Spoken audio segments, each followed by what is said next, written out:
ada kesimpulan. Jadi persidangan kita sudah selesai hari ini, kita tinggal hanya menunggu keputusan besok. Kami mengucapkan banyak terima kasih kepada semua masyarakat yang memberikan support, atensi terhadap perkara ini.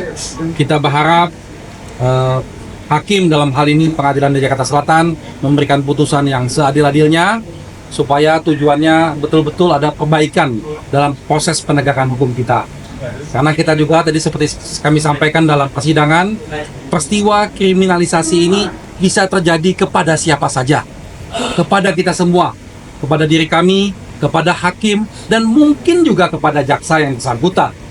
Kalau proses penegakan hukum ini tidak diperbaiki dari sekarang, ini membahayakan buat demokrasi kita, buat hukum kita yang kita cita-citakan untuk penegakan hukum yang berkeadilan.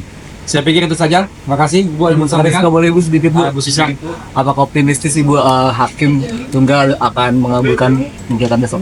Itu kita berikan kepada yang berkuasa. Tapi dari yang telah kita dengarkan semua bersama, bukti-bukti semuanya dan penjelasan yang diberikan penegak hukum itu sudah jelas bahwa Pak Tom itu di dalam jalan yang baik dan benar. Dan saya sendiri yang mengenal dia dengan sepenuhnya paling baik lah.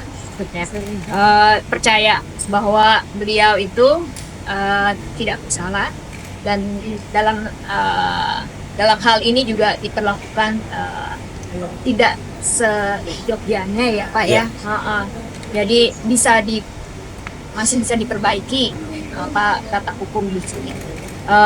Tapi itu bukan saya punya expertise, tapi saya berterima kasih kepada penegak hukum dan pada dukungan masyarakat bahwa apa yang berjalan sekarang ini akan berbuah dengan baik, dan kita doakan bersama supaya Pak Tom akan dibebaskan besok. Tepat juga karena ya ibunya Pak Tom juga hari Rabu juga berulang tahun, supaya bisa kami mengharapkan berdoa dengan sepenuhnya agar bisa Pak Tom bisa mendampingi ibunya pada harinya dengan ulang tahun yang ke-93. Jadi kami sangat berharap dan berdoa, dan terima kasih sebanyak untuk doa dan dukungannya. Pak Berkuasa sendiri saat ini bagaimana Bu, dan apakah beliau ada yang ingin disampaikan mungkin lewat beliau hanya mengucapkan banyak terima kasih, dan dia tuh terharu sekali dengan dukungan semua orang yang dia tidak kenal dan yang dia kenal, dengan doa dan semua yang outpouring ya.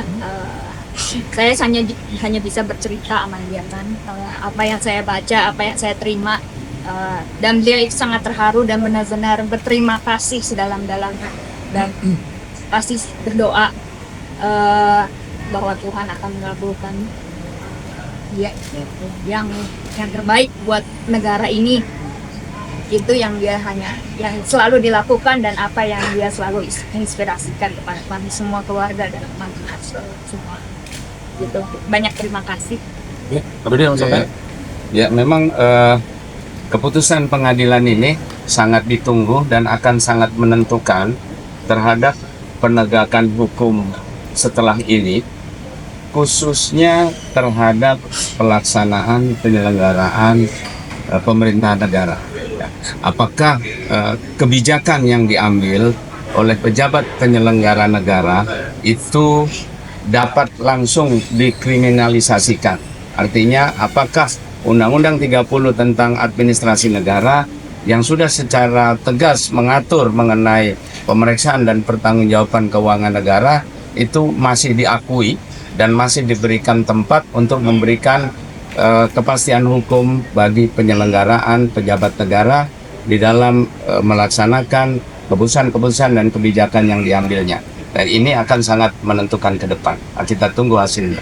Terima kasih. Kalau ternyata permohonan ditolak, ada langkah selanjutnya dari kuasa hukum?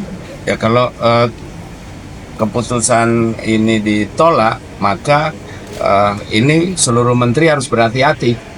Seluruh menteri bisa dipidanakan, baik menteri-menteri yang sekarang, yang lalu, dan yang akan datang harus lebih berhati-hati. Karena artinya satu kaki itu sudah ada di penjara. Itu artinya tidak ada kepastian hukum atau perlindungan hukum bagi penyelenggara negara di dalam menerbitkan kebijakan-kebijakannya. Itu. Ya, oke, makasih.